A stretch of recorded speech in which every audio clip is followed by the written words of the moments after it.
Basic గా పందులు రెండు రకాలు. ఏంటది? ఒకటేమో అడవి పంది, రెండోదేమో ఊర పంది. ఎందుకవి?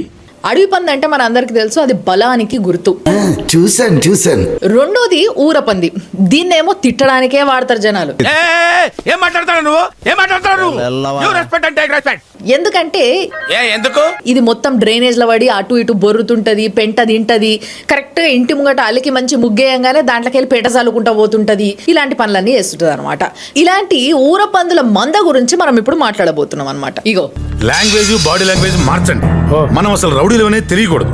ఇదే ఆ పందుల మంద. పెర్ఫార్మెన్స్ ఇస్తే నన్ను పంది అంటావరా? అగో వీళ్ళని పట్టుకొని నువ్వు పందులు అంటావా? వాడు నన్ను పంది అన్నాడయా సార్. సొంత దేశం మీద ఎప్పుడెప్పుడు ఏ సందు దొరికితే బురద జల్లుదామా అని చూస్తుంటారు. నేను పోతాను, నాకు ఇది వద్దు. ఇప్పుడు దాకా వాళ్ళు జల్లిన బురద ఏందో దేశం మీద నేను చెప్తాను. వద్దులేండి ప్లీజ్, ఒక్కసారి చూద్దాం. వద్దు, నా కోసం ఐఎమ్ హంబుల్ రిక్వెస్ట్. వీళ్ళు ఫస్ట్ అంటించిన బురద. No one nation, one religion, my dialogue. నవ్వుతున్నావా? సిగ్గులేదురా నీకు? కశ్మీర్ వేర్పాటువాదైన ఉమర్ ఖలీద్ కి పెద్ద ఫ్యాన్ వీడు. For wonderful people like Umar, jailing is like fermentation. He is brewing.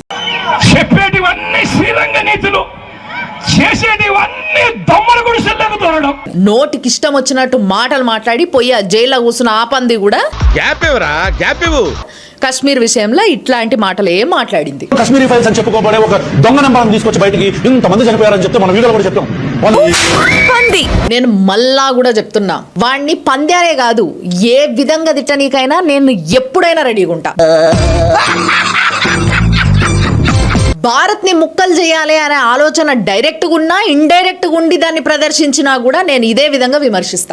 నిన్ను మొదటి నుంచి చూస్తున్నాను, నువ్వు నాకు రెస్పెక్ట్ ఇవ్వటం లేదు. I want respect. What is your name? Oh, I am Rama from North. Yeah, I am Ravana from South. Nice meeting you. కడుపు అన్నం తింటున్నావా, గడ్డి తింటున్నావా? సొంత రాజ్యంలో తరిమించుకొని రాముడు అని చెప్పనంటే ఎలా ఉంటది? రాజ్యంలో అని చెప్పని తరిమించుకొని. తెలిసి మావా, నీకున్నంత గుద్ద బలుపు మన ఏరియాలో ఎవడకుండదురా. అంత గుద్ద బలిపోయింది రా. వీళ్ళని ఊర పందులు అని నేను ఎందుకు అంటున్నా తెలుసా? చెప్పరా మరి. 99% ఉన్న మంచి కనిపించదు కానీ ఆ 1% ఉన్న ఏదైతే పెంట ఉందో ఆ పెంటను మాత్రం భూతద్దం పెట్టి చూస్తా. ఓ వీళ్ళు మహామేధావులు అనుకుంటారు కానీ యాక్చువల్ గా వీళ్ళకి అసలు కామన్ సెన్స్ కూడా లేదు. వాళ్ళని నమ్మి ఓటేసిన ప్రజలను ముంచేటందుకు రెడీ అవుతారు. వాళ్ళు రోడ్డు మీద వడ్డా పట్టించుకోరు, వాళ్ళు ఆఖరికి చచ్చిపోయినా పట్టించుకోరు. మన ఫ్యామిలీకి 1000 కోట్లు వెనకకేసినామా లేదా అనేదే చూసుకుంటారు.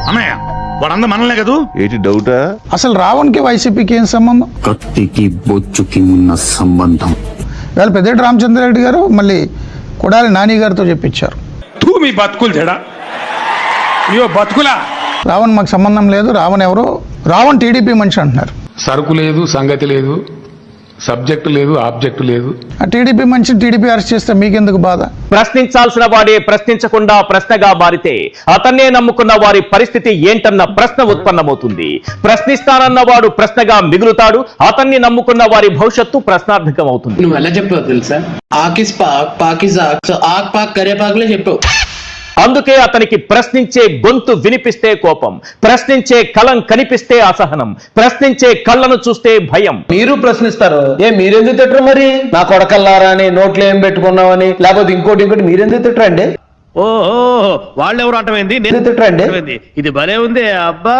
అరెస్ట్ చేయకపోతే టీడీపీ మనిషి కాబట్టి అరెస్ట్ చేయలేదంటారా? ఏదో క్లారిటీ ఉందా మీకు?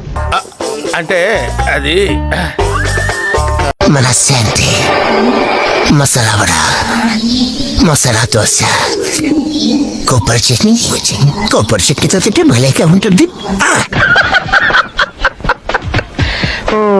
అట్ట బాగా లేకట్ట బాగుండి లేకున్నా ఏంటికన్నా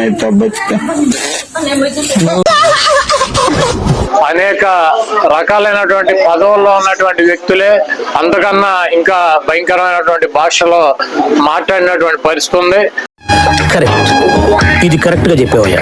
కొత్తగా ఉప్మా చట్టం అని ఒకటి తీసుకొచ్చి అతను జైలుకి పంపించడం జరిగింది. ఆడికి అలాగే అవ్వలేరా? ఎవరయ్యే చేసేదంటే Paytm batch media. Like, share and subscribe to